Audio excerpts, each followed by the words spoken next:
Muy buenos días a todos. Hoy vamos a hablar sobre qué fue la Guerra Sucia. Mi nombre es Kevin Samuel Aguirre Martínez. La Guerra Sucia en México fue un conjunto de medidas de represión política y militar en contra de los movimientos de oposición política y armada de México. La Guerra Sucia es muy poco conocida en México, esto debido a que el PRI se ha encargado de ocultar o eliminar la información. No fue hasta el sexenio de Vicente Fox que se expusieron los crímenes de Estado, que se cree que trascienden a 374. Los más conocidos, el asesinato de Rubén Jaramillo, comandante de Zacatepec, y el caso Radilla. Este último implicó un gran cambio para México. Continúa, Dayan. Yo hablaré sobre la Guerra Sucia y la importancia en el estudio de la historia. La Guerra Sucia en México comenzó desde la década 1960 a la década 1970. Entonces es importante, fue la representación en contra de los estudiantes, la reforma política de 1977, el movimiento ferrocarrilero, y ahorita pues continúa mi compañera Georgina. Bueno, yo hablaré del por qué hubo un ataque específico contra Rosendo Radilla por parte del Estado mexicano. Primero que nada, tengamos en cuenta que Rosendo Radilla fue un campesino, pero también un destacado líder social del municipio de Atoyac de Álvarez Guerrero. Él se dedicaba principalmente al cultivo y a la venta del café cereza. Siempre estuvo al lado de su pueblo, buscando las mejores condiciones y peleando contra la injusticia de gobiernos opresores, trabajando siempre en beneficio del pueblo, buscando la salud y la educación. Él escribía corridos, los cuales las letras de ellos reflejaban la indignación de las injusticias, así llamando a la gente a organizarse y exigir sus derechos. Sus exigencias y cuestionamientos en torno al reparto y la tendencia de la tierra lo convirtieron en un personaje que resultó ser incómodo para el gobierno, por lo que el día 25 de agosto de 1974 lo detuvieron ilegalmente en un retén militar y fue visto por última vez en el cuartel militar de Atoyac de Álvarez. Entonces así, el Estado mexicano es condenado por la desaparición forzada del señor Rosendo Radilla en el periodo conocido como la Guerra Sucia, agravado también por la existencia de violaciones sistemáticas y masivas a los derechos humanos. Continuamos con nuestra compañera Tabata. Bueno, yo voy a hablar de los criterios más importantes que fijó la Suprema Corte de Justicia de la Nación. Entre ellos fue el realizar cambios estructurales de gran importancia para la vida pública del país. También se estableció un control de controversialidad para los jueces mexicanos en el ámbito de su competencia. Esto quiere decir que se les faculta para aplicar tratados internacionales que contengan derechos humanos en favor de las personas. También trajo una discusión sobre la jerarquía de la norma constitucional, la cual se determina como una norma suprema de la Unión.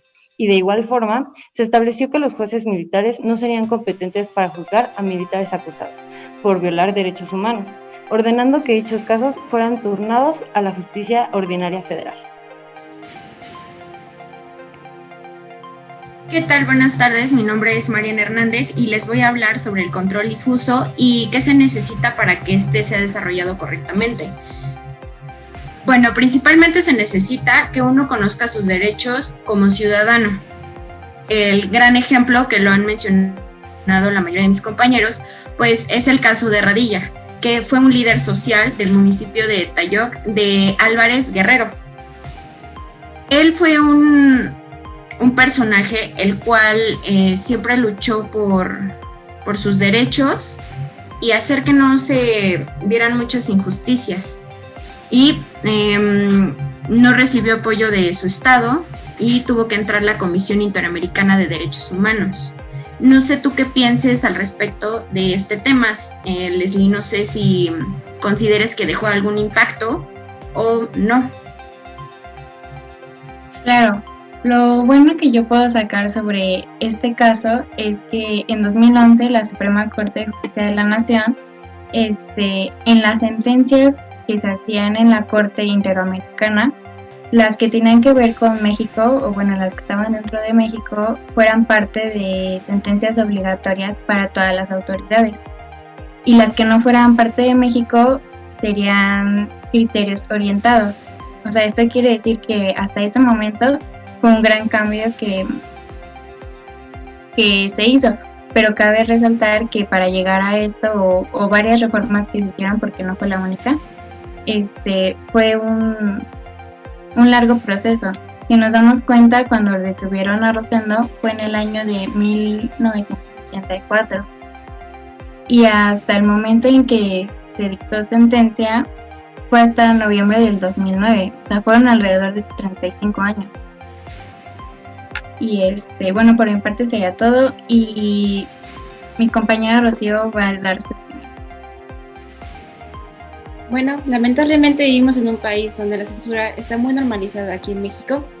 El caso que vimos el día de hoy fue un poco triste. Ya lamentablemente este sujeto, Pacheco Radilla, se dedicaba más que nada a criticar el gobierno mexicano. El gobierno cómo metía presión sobre los grupos pequeños, que en este caso eran los indígenas.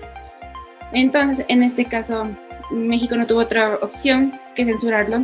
Al igual que ha pasado en otros casos en Latinoamérica, un ejemplo claro tenemos el de Víctor Jara, que está en Chile. Víctor Jara fue también un protestante en contra del gobierno que estaba en esos momentos, contra los estudiantes. ¿Y qué pasó? Lo mismo. Lo secuestraron, lo privaron de su libertad y lo terminaron asesinando. Lamentablemente, estos ejemplos siguen viviendo aquí en México, y no solamente en México, sino alrededor del mundo. Así que solamente tenemos la obligación de seguir adelante y nunca quedarnos callados ante lo que esté pasando en el país. Gracias.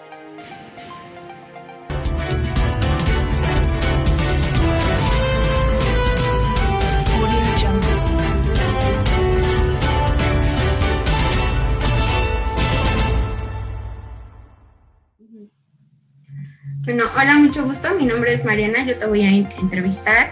¿Te puedes presentar, por favor? Hola, buenas tardes, yo me llamo Ernestina Rodríguez.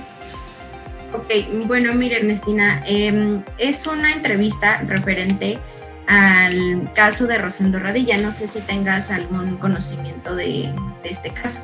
No, la verdad no.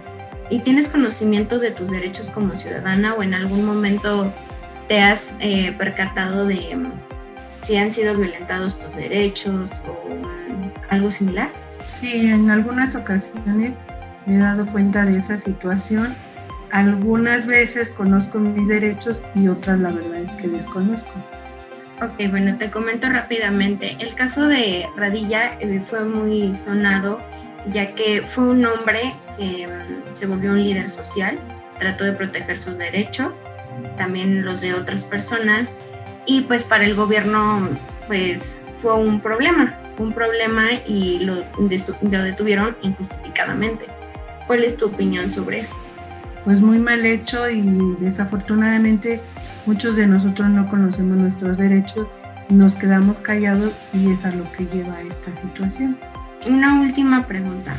¿Tienes conocimiento de tu constitución política? No. Ok, sería todo. Muchas gracias. Gracias.